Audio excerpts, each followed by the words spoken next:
All right, man. So tell me about the dog Great. business. What made you decide to deal with the Cressa or the Pressers? Because you were talking about when you first started out Doberman Pinscher, then you went to the Blue Nose Pit. But then what made you figure out to pick this breed?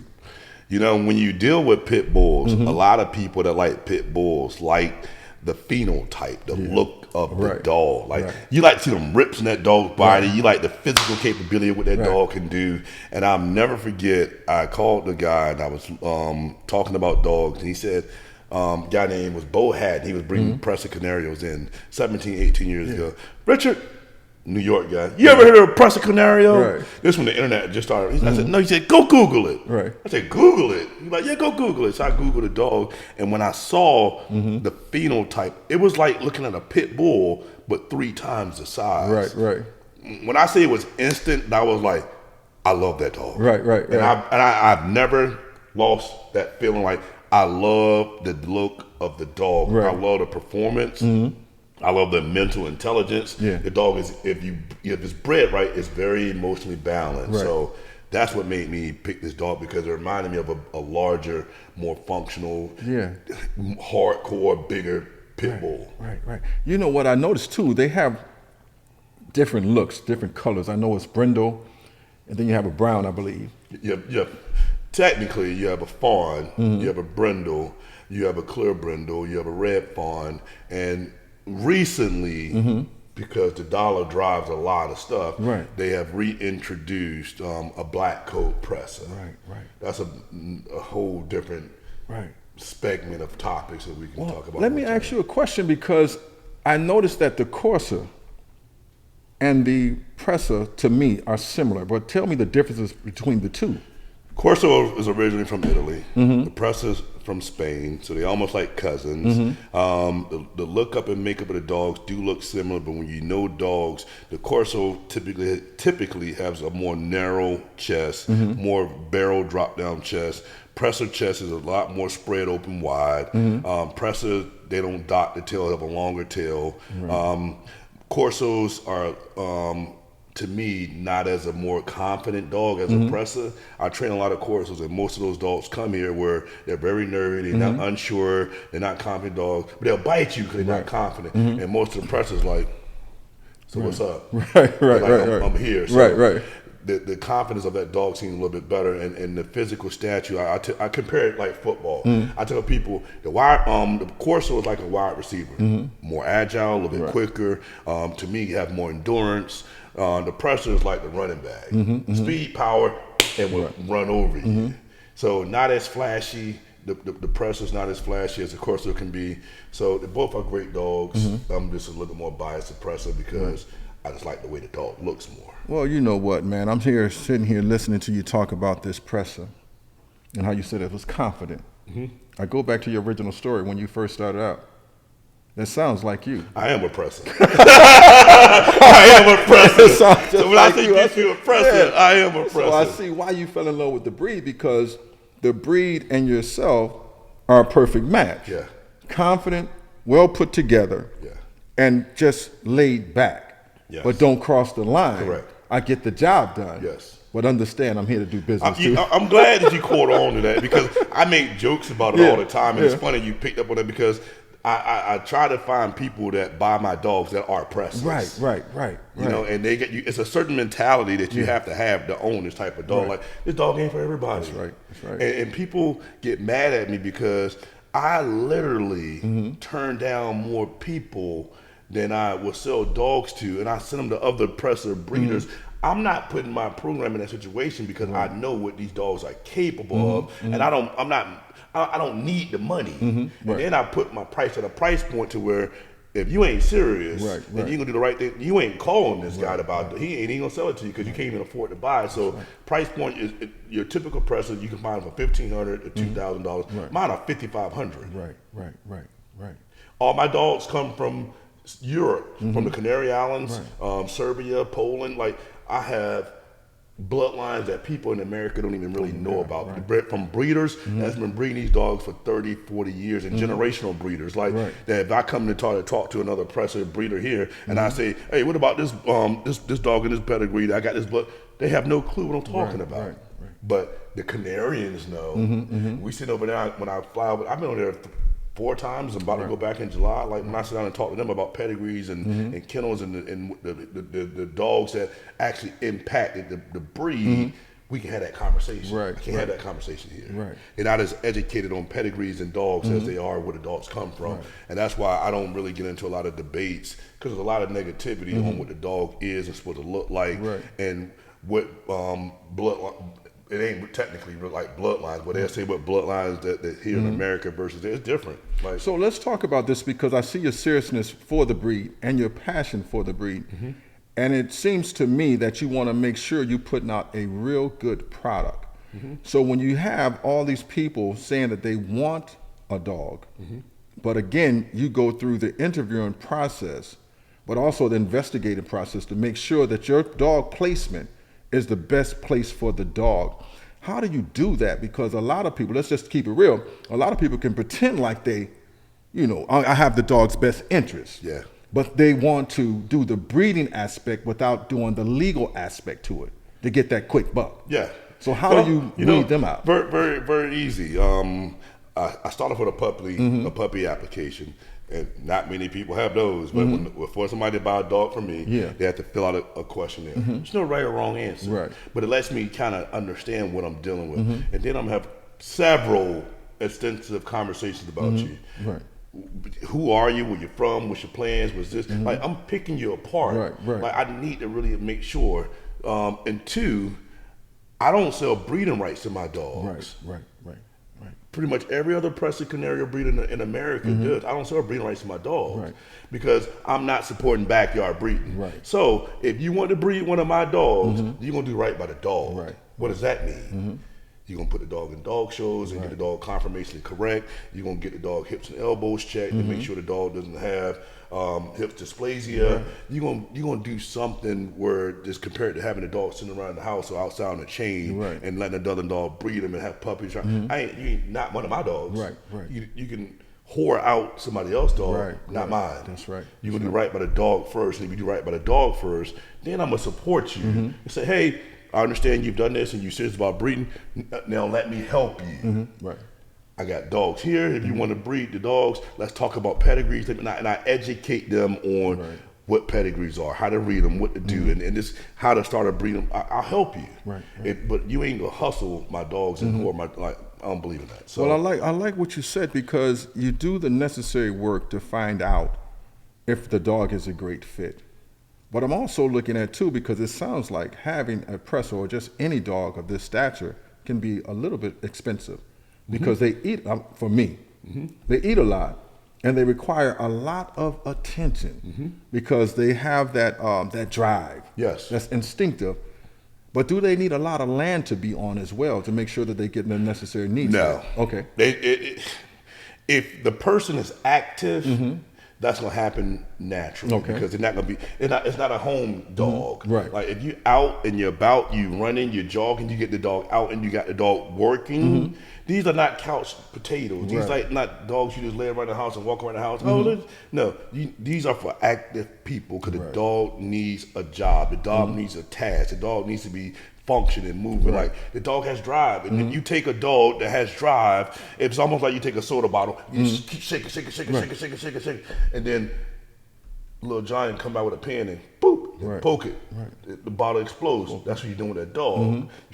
Dog got drive, you just got around the house and you got around the house and you ain't doing nothing with the dog, and all of a sudden somebody do something to the dog and the dog, oh my God, I can't believe he attacked me. Yeah, because you got this aggressive, I'm gonna say aggressive though, dominant breed dog in the house, and you ain't doing nothing with the dog, and he's bottled up and you all this energy in him, he ain't doing nothing, and bam. And then on top of it, you didn't even get the dog trained by a professional trainer. You trained the dog. You tell the dog here and he doesn't even come. You tell the dog he doesn't even sit. Like, you ain't done right by the dog. So I make my owners either have me train the dog professionally or hire somebody. But that's a part of my agreement. If you ain't getting the dog trained, you ain't buy one of my dogs. Because I'm not setting myself up, setting them up, setting the kid up, or setting a stranger up to get bit by one of these dogs. Like, it's just not smart. Well, I'm glad he brought up the training piece, because that was my next segue. Let's talk about your training program. Tell the people about that. That's interesting. I've always trained dogs. Like it's just something about being able to coach and teach and mentor the dogs that I felt like I always wanted to do with people, because I always wanted to be a baseball coach, but I didn't. And now I'm able to take a dog and teach them to do certain tasks and understanding their behavior, understanding they have mood swings, understanding they have good days and bad days, understanding they have fear points, and how to help them cope, learn, grow, and develop. It's been something that is different on every dog. They're not the same. So I have to, something that worked for this dog, so I got to be on my, I got to understand how to read a dog. Right. Oh, he don't like that. He may not like this. Oh, he don't like hot dogs. Oh, He want me to. So just being able to, it challenges me, which I love the most, because I'm getting challenged by not knowing how to get this dog to do what I need to do. I have my baseline, but I like to see the development and growth from what I'm instilling into an animal. Like, it's part of me now. Wow. You know what? I'm sitting here again, everyone. I'm eating all this food. That's why I'm quiet, because I'm sitting here eating and learning as well. I like the aspect where you said you're training. You also look at the dog because they're all different. Now, what happens, I'm quite sure you ran across a presser who didn't have that confidence. How do you build their confidence to be their authentic self according to the breed standards? It's hard, man. And even me, like, people know my program. Like, I'm the guy that's gonna say, when I fuck up, I fuck up. And I had a dog that I had 3 young dogs at the same time, 4, and 2 more that was young, because I wanted a dog buying spree, not understanding how much quality time I had to put in each dog. And one dog I gave less attention to because I felt like he was ahead, but he really wasn't. And I screwed the dog's environmentals up, social skills up, and the dog, it's taken me 8, 9, 10 months to get the dog to where he's like a 6 on a scale of 1 to 10. He's not even a 10 confident yet. And I'm steady having to put him in different environments, take my time, love him, hug him, get him out, put him in the car. It takes so much more work to do now to build his confidence up to where it should be, because if I don't, becomes a dangerous dog. That becomes a dog that fear bites you because he's not confident. He'll do some things because he don't know what else to do. Oh shit, I'm scared, I'm gonna bite. And that's what he'll do. So it just takes time, man. It takes time. It takes patience. It takes admitting that you are wrong, or some dogs have come where they're just genetically not confident, and that's a hard build. And some of them you can't build. I had a Carne Corso here that, I mean, God, it broke my heart, because like, you can just tell a good-hearted dog, but a dog had 0 confidence, and I don't see this dog ever really having confidence unless somebody just devoted 8, 9 hours a day to put into that dog, to build a dog up. I just loving them and hugging them and reassuring them and putting them in the car and taking them in different environments, and just slowly kept building on it. So it just takes time. Well, you know what, man? We talked about the breed. We talked about the training. Now let's talk about the show. What's the show? Well, where you take your dogs to do the K9 or the training of the show for the dogs, and I saw the drive piece where he was chasing something 100 yards. The AKC show. AKC show. So we're talking about the quality of a dog, because if you listen to this podcast, and what he's saying is, okay, we have the beautiful breed, but there's also a process to having an outstanding dog. Then we also need the training. Correct. Now we need the AKO. I'm giving you a quality dog. Let's talk about the show. The AKC show is something, it's a movement right now that I'm actually spearheading and I'm taking on, because, again, I feel this is an amazing breed of dogs that a lot of people don't. I take this dog out and people don't even know what it is. And AKC is, to me, is like, it ain't to me, they're like the major leagues, the NFL, the NBA of dogs, in the dog world, on how they score and do their systems and stuff. So I take my dogs to those events, and it makes me feel completely vulnerable, because I'm having somebody else tell me what's wrong with my dog, the falls and the faults with the dog, the things he's great at, the imperfections. Like, so you're getting tore apart, as well as I need to present myself very well and present myself well. You don't see other minorities that look like me Right. in the room, and so it can be intimidating. Right, And that's why I was telling another guy on another live that I did on YouTube, like the black community needs to get more involved Right. into the AKC world and showing dogs, because it's something that we can do. We have quality dogs. I guess it's either the lack of understanding or the lack of confidence, and just kind of just throw yourself out there so you know, well, like, get in the AKC world. Right. If you want to take your program and you're serious about your program, you want to take it to another level, they're going to help you and force you to take because if it's wrong and you're competitive, you're going to get it right. Get it right. You know, I sit here and I go back again. I'm going to digress to maybe 15 minutes or 20 minutes back into the podcast where you were talking about that mentorship part and that we need mentors. And I'm going to just be straight. We find it kind of hard as a people to ask that we need mentors, and then also for people to say, okay, I'm gonna mentor you. Yes. Because in the business world, or in, let's just say, if I'm looking for, not you per se, another person that's in the same industry as dog breeding or dog establishment, they see me as a competitor. Instead of saying, you know what, let's help the breed, they'll see me as a competitor and will not help me fulfill my dream and my purpose. How did you navigate yourself around all that? Because it happens. Now we're talking about on the other side of the fence, where the money's at. Good question. And I'm going to tell you, it's like you say, you shoot straight. I'm a very confident person. Yeah. Very confident person. I win, and I know what I'm capable of. Right. On the other side of that coin, I'm extremely humble. Right. I have a lot of humility. That's right. A lot. And I look to deal with people that are very humble people. Right. Because a humble person is not about the ego. Right. It's about realizing they grow by helping you grow. That's right. And that's the type of people I try to find, navigate, and partner up with in my journeys through life. Humble people. And that's what I am. I'm very humble. Like, if I can help you, and here's the thing, like, I have all these followers on all these social media platforms, and these guys reach out to me. My phone doesn't stop. Like, see what's missing here? This thing has been nonstop.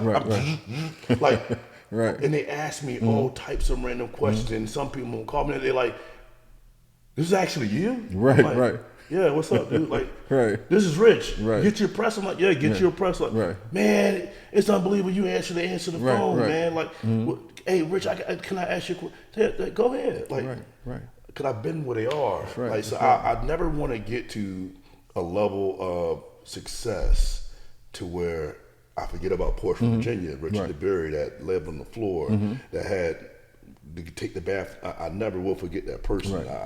I used to keep a bottle of Mad Dog 2020 in my refrigerator. I remember that. Yeah, Mad Dog, I used strawberry banana. I used to everywhere I moved, I took it and put it in the refrigerator. So every time I open it up, I would never forget. And you know exactly what I'm saying. I know exactly what you're talking about. Yeah. Well, just humble people, man. So you have to find people that are humble. And they're out there. They're out there, And you have to be humble enough to approach them. Because a humble person ain't going to approach you. They're going to respect and let you be what you're doing. But if you come to them, they're going to say, brother, I'm glad you came. I'm glad you came. Yeah, they're going, and that's what's helped me get to where I am. Well, let's talk about this. Again, I'm digressing a little bit. My mind is all over the place because I have a lot of questions. And in this game called life, or success, or failures, you're going to be taken advantage of. Where you're going to lose money, because you talked about that briefly. And for those that are interested in doing what you're doing, how would you encourage them? Because they have tried to trust people, but have been brokenhearted by people who say they were in their corner. How can we keep them? Because we're talking about courage. And they lose that courage because they've been disappointed so many times. How can we encourage them never to give up on their dream versus going to the American dream? And in the American dream, they got lost. I have that answer. I mean, because I've done it. I've been there. I've done it. I've been there. Keep your vision, dreams to yourself. The more I realized I shared my ideas, my dreams, the things that I wanted to pursue and wanted to go after with other people, like, prime example, I'll never forget this. I thought about the credit card swiping machine on the soda machines before 3 years before it happened. I was at work. I was like, man, every time I go to get candy, I can't get no candy because all I got is my card. I said they need to put these. Everybody at work was, you so stupid. You should. I said I'm gonna invent. They're like, man, that won't go nowhere. I said I'm telling you, it will be a good idea. 3 years later, here they come. There it is. Right. I'm like, so don't share your dreams and visions and ideas with other people. Have them for yourself. Have a plan. Write it down. Like I got goals. Like that's one thing I never really did. I started writing everything down. And that little piece holds you accountable to yourself. Write your goals down. Don't share them with people. Even your big goals, little goals, monthly goals, weekly goals. Write them down. And it'll take. I do it every year, beginning of the year. I write my yearly goals down, whether they're big or small. I write them, and as I go, I check them off. Something about checking that goal. I'm just like, check. I did it again. Check. You gotta have a small win. You gotta. You have to have the small wins to get the big wins. You can't just chase the big wins. That's right. That's key. Okay. Take them small ones. Well, now we don't did the dog side. Let's talk about your other business venture, which is also on the dog side. How about your dog food? We talked about it briefly. Talk about the quality and talk about how they can get in contact with you to get some of this beautiful service or food for their pet. Look, here's what's interesting about the dog food when it comes to the quality. And I'm huge on quality. Like, if it ain't right, like, everything, like even the t-shirts I buy from my company, if the quality isn't right, don't sell me no cheap t-shirt. I want to put on my chest and my skin that feels good. So quality is big to me. Everything.